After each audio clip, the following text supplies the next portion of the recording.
deep true crime. Welcome back to our live broadcast on our true crime channel.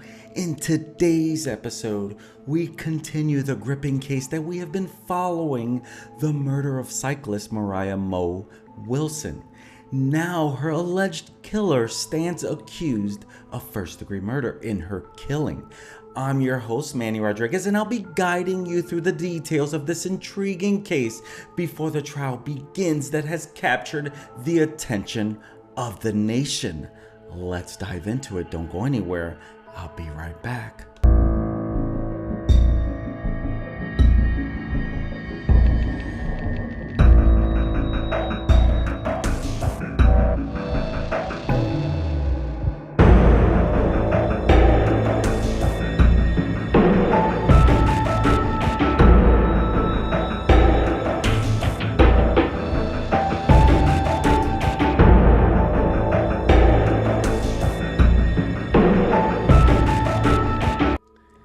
On May 11, 2022, in Austin, Texas, tragedy struck the cycling community when cyclist Anna Moriah Wilson was shot 3 times in her friend's home.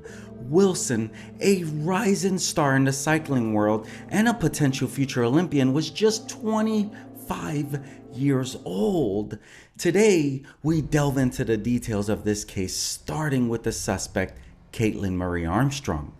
Kaitlin Armstrong, a 36-year-old yoga instructor and a real estate agent, quickly became the prime suspect in Wilson's murder. The police's theory is that Armstrong killed Wilson out of jealousy, as she was the girlfriend of Colin Strickland, a professional cyclist who had briefly dated Wilson. Armstrong, who had been on the run for 43 days, was eventually apprehended in Costa Rica and charged with first-degree murder. Today, as Armstrong's trial begins in Austin, we aim to shed some light on this case.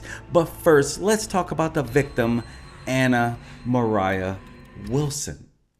Anna Moriah Wilson, known as Moriah or Mo to her friends and those within the cycling community, was an incredibly talented cyclist. Velo News once referred to her as the winningest woman in the American off-road scene. Growing up in Kirby, Vermont, Wilson came from an athletic family and developed her skills on the Kingdom Trails. She attended Burke Mountain Academy and joined the Dartmouth ski team in 2015. She was an athlete through and through. After graduating in 2019 with an engineering degree, Wilson transitioned to mountain biking and gravel racing. With her exceptional talent and determination, she became a dominant force in the sport. By 2022, Wilson was beating Olympic contenders and had left her job to focus on racing full-time. Colin Strickland was someone else who was well known in the gravel cycling. And so let's discuss this relationship between Wilson and Colin Strickland. Again, the biggest star in American gravel cycling. Wilson and Strickland, they first met in September of 2021 at a 4-day gravel race in Idaho. At that time, Strickland and Armstrong, who had dated for 3 years, were broken up but still living together in Austin, Texas. Wilson, who was also single, she had a brief romantic relationship with Strickland when she visited Austin in late October. However, after Mo Wilson returned to San Francisco, she and Strickland's relationship became professional and platonic, meeting only at cycling events. On the fateful day of Wilson's murder, Strickland was the last person known to have seen her alive. They spent the evening together, enjoying each other's company before he dropped her off at her friend Caitlin Cash's apartment. Tragically, when Cash returned home later that evening, she found Wilson bleeding and unconscious on the bathroom floor. So, how did police identify Armstrong as the main suspect? Well, She was seen, and this is according to the arrest warrant, she was seen a car matching the description of Armstrong's vehicle, a 2012 Jeep Cherokee, was caught on a neighbor's security camera driving past Cash's house shortly after Wilson arrived. Additionally, a friend of Wilson's informed the police that Armstrong had been contacting Wilson repeatedly, warning her to stay away from Strickland. Another anonymous caller claimed to have heard Armstrong express a desire to kill Wilson after discovering Strickland's romantic involvement with her. Now, Strickland also revealed to the police that he and Armstrong had purchased guns in January of 2022, that same year that she is said to have killed Mo Wilson, with Armstrong intending to use it for protection. That's why they originally bought these guns, so that they could have protection. Now, ballistics tests on Armstrong's gun showed that it potentially matched the firearm used in Wilson's murder. And before you know it, after an extensive international search, Armstrong was finally arrested in Costa Rica. She had altered her appearance, cutting her hair short and dyeing it black, as you can see right here in this image. Armstrong, she also faces additional charges for misuse of a passport. You see, as this trial begins this week, we expect emotional testimonies from key witnesses, including Colin Strickland and Kaitlin Cash. However, Armstrong herself is not expected to testify. The trial will also have limited media access, with the pooled camera only being allowed during opening statements, closing arguments, and the verdict. If found guilty of Mo Wilson's murder, Kaitlin Armstrong could face life in prison without parole. But here is the bottom line. Mo Wilson was taken from this world way too soon. And by all accounts, it definitely is pointing to Kaitlin Armstrong as the person who is behind this terrible, terrible crime. Now, if it's one thing that we know, that this girl, number one, she has said, she has pleaded not guilty. But she's also facing another charge as she tried to escape from a clinic. And so she's facing additional charges. Now let's stop and think about this. Would an innocent person try so hard to escape so much? And so Kaitlin Marie Armstrong, seen here, taken off and actually running faster than the police officer.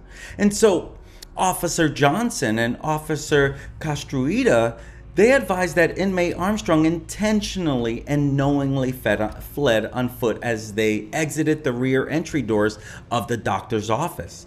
Now, Officer Rosalba and Officer Castruita, they were wearing issued uniforms from the Travis County Sheriff's Office, and they gave inmate Armstrong verbal commands to stop. Now, the inmate, she refused to obey their lawful command, and she just started running on foot. And so during the foot pursuit, she attempted to scale a 6-foot fence. And Officer Johnson pulled inmate Armstrong down, causing both to fall to the ground. Now, she may be fast, but she didn't have a plan to get over this crazy fence that she was trying to run over. This is a 6-foot fence. How far did she think she would get? And so Officer Johnson advised inmate Armstrong immediately got to her feet and began to run again.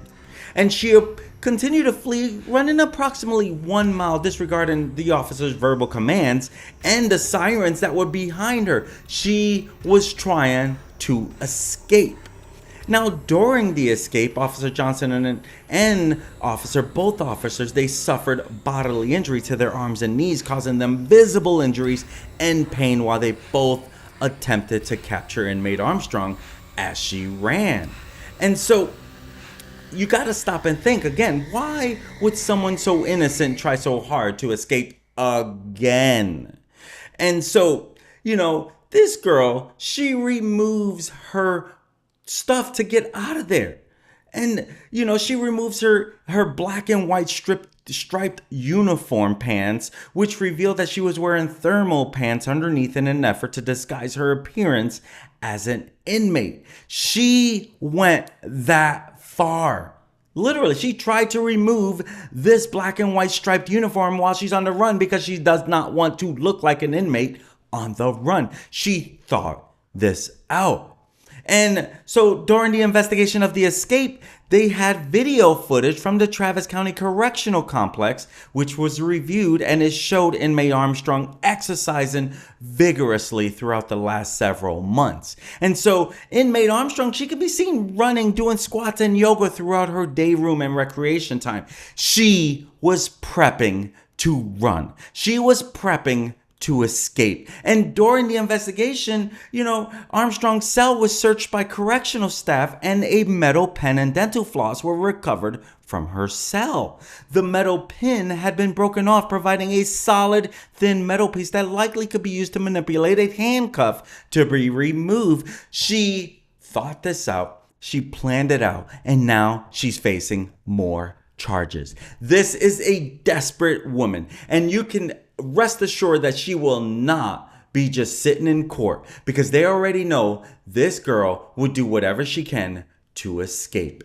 But at the end of the day, I think her days are numbered on ever trying to, at least in the immediate future, while they all know to keep their guard up with this loony bin, because she just wants to go. But again, she pleaded not guilty to murder in July, and the jury selection was scheduled to start on October 9th. But in a hearing with defense lawyers and prosecutors, Judge Brenda Kennedy called that start date highly unlikely. Here we are, October 30th.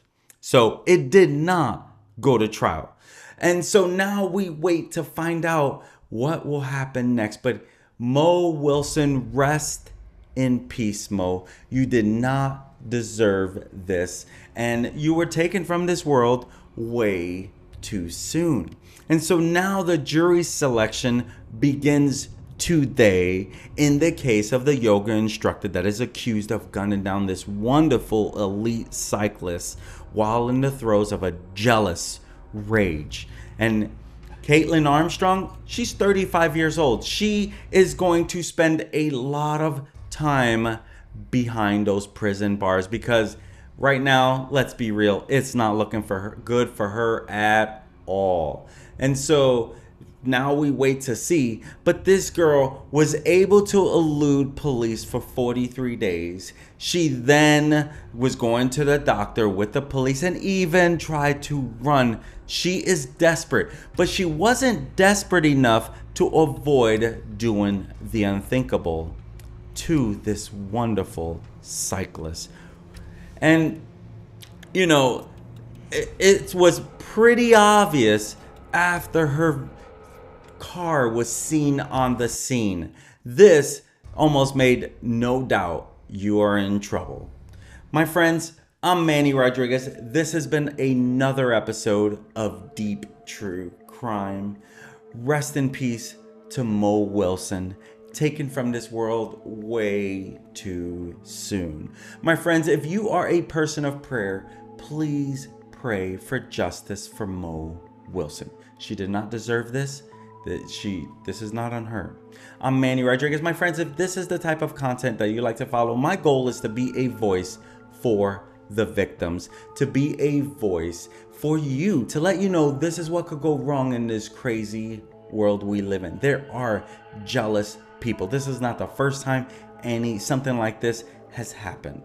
You never know how far someone would go to get their way. Granted, my guess is maybe she regrets this now. I don't know.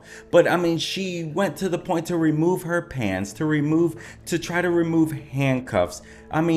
This girl was doing everything she can. She lied to the guards. She lied to the guards to get some time to herself. And so now we're going to wait to see. Not looking good for Kaitlin Armstrong. Rest in peace, Mo Wilson. My friends, be careful, be alert, be aware. There are some crazy people out there. I'm Manny Rodriguez. Until next time, my friends, We'll see you around. And, this wraps up this discussion on the murder trial of Kaitlin Armstrong. Stay tuned to our channel for updates on this case and more true crime content. Remember to subscribe and hit that notification bell so you never miss a live broadcast. Until next time, stay safe and remember to keep an eye out for the truth hidden with the shadow. Good day, my friends. Good day, true crime enthusiasts. Have a good one.